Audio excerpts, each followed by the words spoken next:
What we're dealing with today is a very common scenario. This is just, about a 15-acre field, okay? Deer pop out, well, there's certain areas deer don't pop out of very often, but most of it, they can pop out anywhere. So how the heck do you cover 15 acres with a bow? Pretty darn tough. It ends up so often just being 100% luck of a draw, or being able to call them over to you rather than scare them away, or you need a break. Okay? So here's some ways we can manufacture a break. For one, as you can see, there's a redneck right over my shoulder. The reason that there's a redneck there is because this flat back here, it floods. It's only a strip of woods between the creek and the farm field. It goes ahead and floods, it's wide open, there's virtually no, deer will travel through it, but deer do not live back there, so that's a nice safe wind direction. Unfortunately, once leaf drop, you stick out like a turd in a punch bowl in any of these trees up here. So I went ahead and tucked the redneck in on that corner. By being on this point, with a wind going that way, that right there is the highest odds spot to begin with, just because of the way the field is laid out, okay? And I can get to it, I can go ahead and slip down the creek, pop up, go through about, 60 acres of river flat, pop up into the redneck. Okay, now we're gonna take it a step further. We've got corn in half of it, or in 2/3 of it this year, soybeans in the other third. We've got a line between corn and soybeans right here. Okay. Deer almost always want some diversity in their food.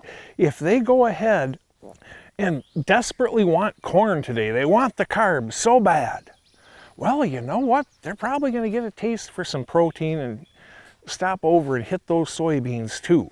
It doesn't matter which, with a setup like this, with that line between beans and corn right there, it doesn't matter which one they want. Most odds are really good they're going to go back and forth between the two. Now, I know a lot of people go ahead and mix corn and soybeans in the exact same plot, and that is fine. I do it many times myself, but do not be afraid to break these crops up to go ahead and create a flow. We've got corn here, we've got beans there, so you know darn well the deer are going to be going back and forth between the two. All right, then we're going to take it a step further. About a half acre around this redneck right here, we're going to go ahead and we're going to take 3 parts fall, winter, spring, mix it with 1 part lights out oats, and top seed it. Later on in the summer, early fall, when the corn just starts to turn. Okay.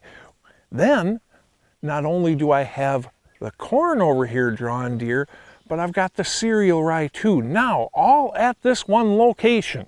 It's a transition zone between corn and beans, and it's also the area that they want, that if they want some greens, they've got to stop in front of this redneck, and we have a situation where we can get in and out relatively safely. Add all that up, and now, all of a sudden, this 15-acre field, it hunts pretty small. And that's because we took those steps to stack the odds in our favor.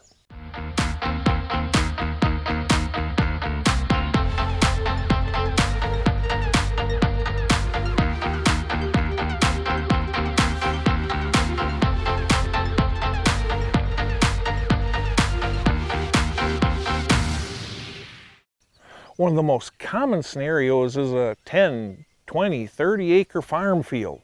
How the heck do you hunt it when you got deer popping out all over the place?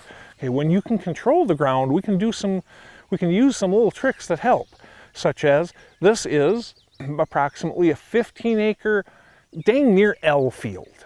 Okay, not quite as you see in the photo, but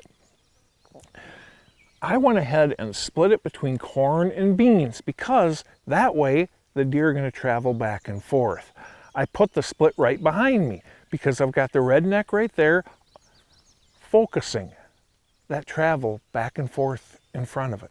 Okay, next, go ahead, take 3 parts fall, winter, spring, 1 part lights out oats, and top seed at about 150 pounds per acre. a half acre right around this redneck. You do that, now you not only have them going back and forth for the different grains, but you have them coming in for a green. Anytime you can incorporate a green with a grain, please do, because at least 7 times out of 10, the deer, they're gonna eat both. Even when they want greens the worst one day, you know what, they're still gonna hit the greens. And when they want the greens worse the next day, they're probably still gonna hit the beans.